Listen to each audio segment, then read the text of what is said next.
안녕하세요. 미국 주식 성공 투자로 여행을 원 없이 다니고 싶어하는 욕망덩어리 미국 주식 인간 지표입니다. 목요일에는 지수 무빙이 상당했던 듯 보입니다. 하루하루 차트를 보고 있으면 어떤 생각이 들까요? 매수하고 싶다, 매도하고 싶다. 기다려봐야 할 자리에서 우리는 기다릴 줄 몰라 합니다. 그래서 주식이 참으로 어려운 듯 합니다. 나스닥 100 선물 일봉 차트입니다. 눌림의 기준을 꼭 이동평균선으로 정의할 순 없지만 기본적으로 보통 10에서 40 일이평선으로 봅니다. 여기까지 캔들이 떨어지고 올라가면 눌림 매수였을 거고 80에서 120 일이평선을 이탈하면 조정장. 근데 거기서 추가적으로 저점을 깨고 내려오면 하락장 일명 역배열 역추세라고 합니다. 대부분 나스닥은 한번 상승 추세를 타면 조정장으로 끝나는 경우가 대부분입니다. 2024년 8월 달은 일명 블랙먼데이로 부를 만큼 큰 충격파가 있었지만 빠르게 V자 반등을 했기 때문에 하락장이었다고는 할 수가 없겠죠. 그렇다면 현재는 눌림 이후에 반등을 하고 있지만 아직 정고점을 도달하지 못했습니다. 이게 팩트입니다. 다른 건 의미부여를 할 게 없습니다. 그럼 여기서 매도의 원칙을 사람마다 만들겠죠. 어떤 이는 짧은 반등만 먹고 이익 실현을 할 수도 있고 또 다른 이는 정고점까지는 가져가 볼 수도 있고 그건 본인이 선택하는 거고 정답은 없습니다. 근데 우리는 차트를 보고 있으면 여기가 상승의 끝이지 않을까? 내가 매수한 평단가를 깨고 내려오지 않을까? 일단 이런 두려움이 밀려옵니다. 왜냐면 내가 매수한 위치가 분명 눌림의 바닥 부근인데 우리는 하루 이틀 만에 다시 정고점 뚫고 올라가서 수익을 빠르게 보고 싶어 하기 때문이죠. 본인은 단타 아니야를 말하면서도 하루하루 캔들의 작은 움직임에도 손해보고 싶어 하진 않는다는 거죠. 최근 눌림 매수 자리를 봐보겠습니다. 41이평선 부근에서 눌림이 끝나고 반등이 나왔습니다. 이때 아마 트럼프 당선 효과로 인해서 일명 트럼프 트레이드라고 했었나 그러고 정고점을 뚫었습니다.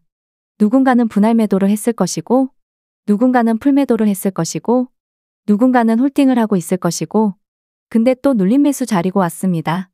그리고 현재는 정고점을 도달하지 못했죠. 그렇다고 해서 눌림 매수 저점을 완벽하게 이탈하지도 않았기에 본인이 선택해야겠죠. 정고점 도달 전까지 홀딩할까?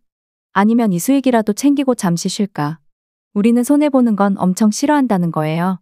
물론 돈 잃는 것만큼 쏙 쓰라리는 게 없는 건 맞는데 주식을 무조건 다 승리하는 매수를 할 수가 없다는 겁니다.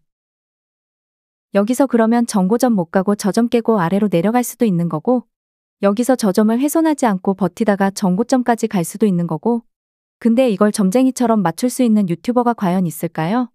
하락하고 나서 조심하세요 하는 거와 별반 다르게 없다는 겁니다.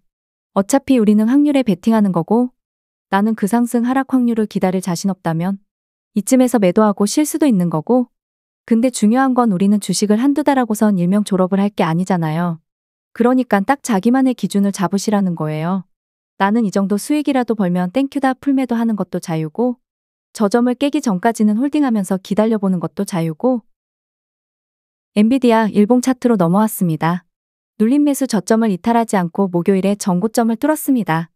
누군가는 정고점 뚫었으니 분할 매도 했을 수도 있고 저는 그 전에 다 팔아버렸습니다. 근데 또 누군가는 더 올라갈 줄 알고 매도하지 않고 기다렸더니 엄청난 무빙으로 다시 $150 아래로 내려왔습니다. 근데 이걸 프리장과 정규장 애프터장까지 포함한 차트 트레이딩뷰에서는 ETH 확장 시간 16시간으로 설정하면 이게 일봉과 동일한 일봉으로 나오지만 일봉에서는 프리장과 애프터장을 포함하지 않습니다. 그러니까 우리는 오후 6시부터 프리장을 보죠. 저점을 깰 것 같은 이 캔들을 보면서 손절하고 싶어하는 분들도 엄청 많았을 겁니다. 여기서 중요한 게 뭐냐면 이런 기회가 이전에도 엄청 많았겠죠. 5번의 기회가 있다고 칩시다. 4번은 정고점 계속 돌파해주면서 수익을 얻었어요. 그냥 보기 쉽게 400만 원 수익을 냈다고 쳐요. 근데 이번에 만약 저점을 깨고 내려왔을 때 우리의 평단이 완전 저점이진 않을 테니깐 분명 5에서 10% 정도 손실이 났을 수도 있죠. 근데 그 한 번에 손절을 못하면 더 큰 하락을 맞는다는 겁니다. 5번 중에 4번은 성공하고 한 번은 실패할 수도 있다는 거죠.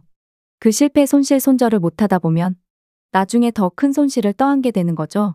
왜냐면 우리는 계속 수익을 내면 낼수록 나중에 들어가는 돈의 비중이 커지니깐요. 다음 테슬라 일봉 차트로 넘어와서 보겠습니다.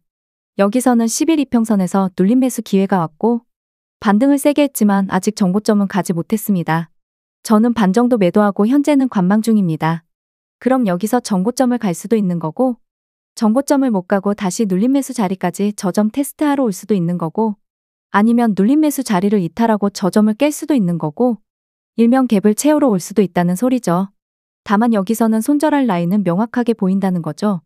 최근 저점을 깨면 손절을 하고 더 아래에서 비중을 실을 건지, 아니면 난 이 비중을 홀딩하면서 아래에서 추가 매수를 할 건지, 결국 이건 본인이 선택해야 되는 문제이고, 이전에 나는 어땠는지 내가 홀딩하면서 추매를 하다 보니 예수금이 후달리고 평단가가 후달려서 쫄려서 매수를 더 못하지 않았는지, 여러 가지 자기의 과거와 매매를 뒤돌아보면 주식으로 돈을 잃는 것보단 수익 내는 게 더 쉬워진다는 겁니다.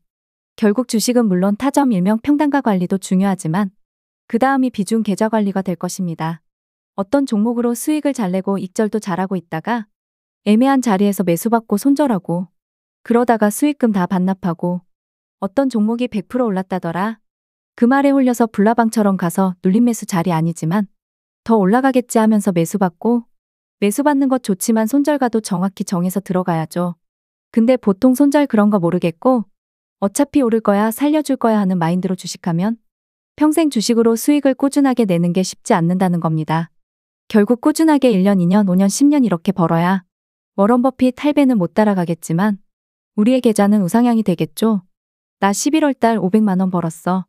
그런데 지금 50에서 100만 원 정도 손실을 볼 것 같아. 그러면 깔끔하게 자르고 다시 눌림 매수 자리를 기다리던지 조정장을 기다리던지 하면 되는 건데 저도 그렇지만 차트를 보고 있으면 매수하고 싶고 매도하고 싶고 지금 매도 안 하면 저점 깨지 않을까라는 공포. 지금 매수하지 않으면 고점 뚫고 날아가지 않을까라는 탐욕. 그걸 절제해야 됩니다. 일명 감정 없는 기계처럼 말이죠. 마지막으로 언제 올지 모르는 역배열 하락장입니다. 2022년도가 가장 현재는 임팩트가 컸습니다. 121이평선에서 지지 못 받고 아래로 쭉 밀렸죠. 8월달 하락은 2022년도 초반에 비하면 우스울 정도입니다. 하락 의폭도 그렇지만 거의 2주간 큰 반등 없이 내렸기 때문입니다. 근데 그것도 바닥이 아니었고 21이평선까지 반등 후 재차 저점을 깼기에 하락장에서 분할 매수를 너무 타이트하게 하면 심리적으로 엄청난 공포심이 작용합니다. 그런데 주식이 재미난 건 롱이 하락장이면 숏은 상승장이라는 거죠. QQQ 인버스 PSQ 일봉 차트입니다.